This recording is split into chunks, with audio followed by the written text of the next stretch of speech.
It's December 2015, and as Christmas approaches, I'm off to the London Borough of Bexley to interview a couple who appear to be the victims of an injustice by social services.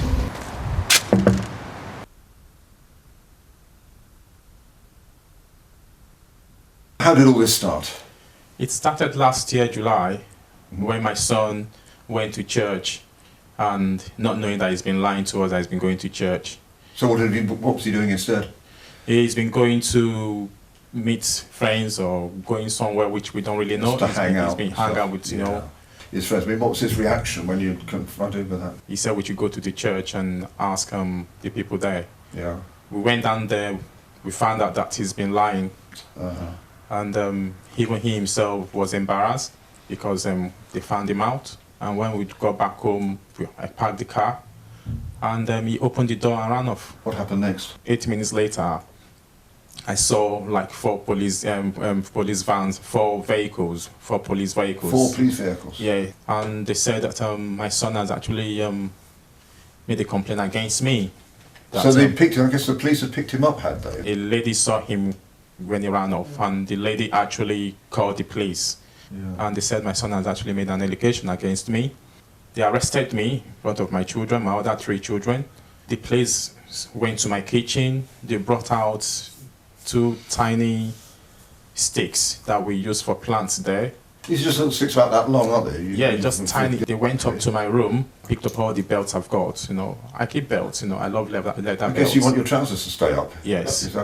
I was taken away. I asked about my children, then we called my wife. They said no, they're going to take the children along as well. How did you first find out something was going on? I was at work when my neighbor called me. So she said police had just arrested my husband and took away all the children. So I left my working place and then went to the station. I got there around 10 o'clock. Then the officer came to meet me and said, the children have made an allegation against my husband and I. I waited there till 2 a.m. in the morning. Nobody came out to talk to me anymore. Right. I went back there, 8 a.m. I was there. Nobody came to meet me. I left there around 3. They came back to my home to arrest me, even though I've been there twice. My son, later on, he told us that he has got loads of friends in care. And then they told him about getting expensive designer trainers. He now said, they asked him to try some stuff. After a month, he will get out of it. He will tell them the real truth. So but unfortunately, life's not quite like that in this country, is it? Because later on he said that he was the one that told his siblings at the police station that they should tag along because they will get free stuffs. He said when they took him to the foster carer, that the social worker gave him list of what he's entitled to. Clothing, money, activities, going out. He said he kept the list, that the list is still with him. Do we know who this social worker is? Yes. Do you have a name for us? There were then some court proceedings. Social service actually invited us in and we actually signed one kind of paper which is called Section 21. Which I later found out that the Section 21 means that I'm actually handing the rights of my children into the hands of the social service. So that wasn't properly explained to you? No, they just said we should just sign this paperwork, and that's if we don't even sign it, and anyway we're going to sign it anyway because they're going to do whatever they're going to do anyway. So there's no need of whether we sign or we don't sign, they'll still do whatever they're going to do. It makes it a lot easier for them if you do sign it at that stage, I presume. Yes. So we signed it. My 2 boys went to one foster home. And the girls went to different foster homes. Then, family court proceedings started. I thought family court proceeding was just going to be like normal court where we go to, where everybody listens very carefully to everybody's ideas or whatever. Oh, yes. But it wasn't so. The family court was not working on not at all. Evidence? Even our barristers and the social service barristers, all of them were all together like in one team. They all came from the same office, as they work for the same firm. They said they can only choose what we tell them. We cannot actually tell them the way things are. There were also there are going to be some proceedings in the criminal courts. Just tell me if the judge, perhaps in the family court, gave you any advice. The judge said we should go and plead guilty at the Crown Court. If we The judge in the family court Yes. said you should plead Guilty if we want in the our children Crown back. Court if you want your children back. Yes. You should plead guilty to something you hadn't done, Yes. and then somehow you will get your children back if you did Yes. She said, if we go back to Crown Court and plead guilty, that is when we get our children back. that. Did you follow her advice? No.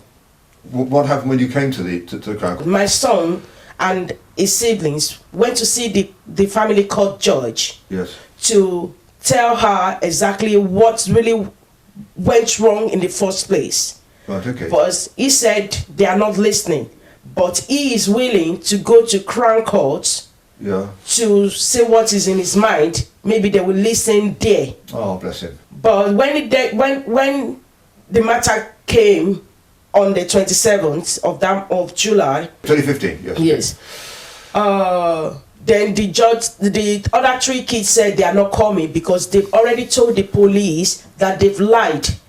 And then my son now told them that yes, that the social services are always coming to his school, bullying him, telling people about his business, and that he's fed up of them. That he said is not coming again. The social services friends are turned into bullies. I Yes, see. You were acquitted. Both of you were acquitted yes, in the Crown Court. yes. Our viewers would expect that you would then be able to go straight back to the family court and have your children returned. So did that happen? No, we've not been able to do that because we've contacted our family court lawyer, and our family court lawyer is saying that that we're not going to be legally funded, and if we can't be legally funded, then that means we have to look for money by ourselves to do it, which is pretty expensive. My wife has been stopped from working since Now, this is something which I'd like to hear about, actually. This is, One morning I was preparing to go to work for the evening shift. yeah. Then I got a call from the social service social worker asking for my working address, and I asked her that why did she need my employer's number. Yeah.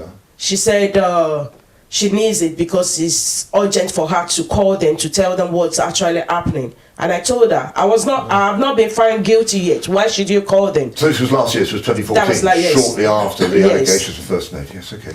So I now gave her the number, and then she called them, and they called me that I shouldn't come for work for that night, that I will soon receive a mail from them telling me not to come because they received a message from the social worker, social services, that there is an allegation made against me. And you sent me that email, and I can verify. I've seen that email from Yes. From that agency. When your son retracted his statement, he was in the police station, and he would say to them, "No, I'm sorry, I'm not going to make this statement anymore." I think it was just meant to be police officers there Yes. as well. Was that the case? No, the social worker was there, and then she was actually screaming at the boy, saying, How do you know that? they showed us the video in the yes. family court. Yes, she was screaming that how come because you lied, you put your sibling in care because of your lie, and the boy was saying, well, I've come to change my statement now because this is what's really actually happening. I'm not making it up. But she was just on top of her voice with the boy, and then the boy still insists saying the truth. They all said that the boy was forced to come to the police station to retract his statement. So they believe his initial false allegation. Yes. Then when he retracts it, so no, this didn't happen. Yes, I they was, lied, I was he under was pressure forced to. and Yes. stuff. Yes. Then they won't believe that. Yes. To the ordinary person watching this video, that they're going to find that completely perverse, and they will not understand, how that can happen. The school actually told them that we are the good parents, and then the children have never missed school for one day. They've got 100% attendance in school. There's a children's guardian, isn't there, at the family court? So Yes. Have they said anything about your parenting, or? He came to the house, he looked around, he saw the house the way the house was. He said, this is a nice house. He went to their rooms, saw all their toys, the bicycles and all. He took photographs of some of them and said, to him, it looks like we are good parents, and they've provided a good home for these children. And we said yes, but the only thing there stopping us from having our children now is because we've not actually admitted to what the judge said in the family court. Do we know the name of this judge? Yeah, the judge is Diana Redgrave. Diana Redgrave. She advised you to plead guilty in the Crown Court, but you didn't. You pleaded not guilty, the two of you. the Crown Court judge has acquitted you, Yes. but this family court judge, this Diane Redgrave, still wants you to say that you're guilty in the family court. Yes. Do you know, I mean, words actually fail me. Here, in these situations, you know, we're clutching at straws, aren't we? But the children are being cared for at the moment by, I think, by one of your relatives. Social workers don't like that arrangement, do they? Didn't they go back to... Yeah, they don't like that arrangement at all. When my son actually, there was a time my son actually went out and he stayed out all night. He went to the police, you know, to police and told the police that he wants them to move him to another foster home. Social service immediately dragged us to court, and they were actually saying that, you know, my relative cannot actually keep my children, that my relative were actually oppressing the children. They were telling the children what to do, and the children are not comfortable there, that my son has made an allegation against them, which is not true, because we later found out that what actually happened that day, the police officer that saw my son that day said my son was actually making up the story because he went out and he has passed his boundary and he wanted to just, you know, use the opportunity not to be told of. He made this in his statement, but this social service did not get that police officer's statement at all. They made their own statement up. They took it to this family court, and the family court threatened to remove these children that day. Not for the only that the guardian actually came up and said, you know, stood on his feet that, look, these children are comfortable where they are, that he has been there and he sees no reason why they should remove these children from this from this family. So everything this relative have done to keep these children, the social service, they fought it tooth and nail, just actually tried to remove them from this family, from this relative. Since this incident, since that last year, the older ones, my son and my daughter, they've been running back home every time. Me, the parent, you know, the father, I was actually calling police officer for my children every time when they come into my house. And then the children are asking us, Dad, why do you have to call the police to actually arrest you, to get us out of where? And we just do that. And then the social worker said, I don't just know. We shouldn't be opening the door for them. You might be jail, allowing them back home. What's puzzling me is why the social worker should be going quite so out of her way to be what appears to be spiteful. I mean, do you have any ideas what that might be? Yes, she said because we called ourselves Christians, that she hates people that call themselves Christians, that we are all fake. And I'm just surprised that this kind of things happen in this country, where I thought, you know, they have the best legal practice in the world. And here we are today, almost 2 years, our children are not back. It's Christmas again.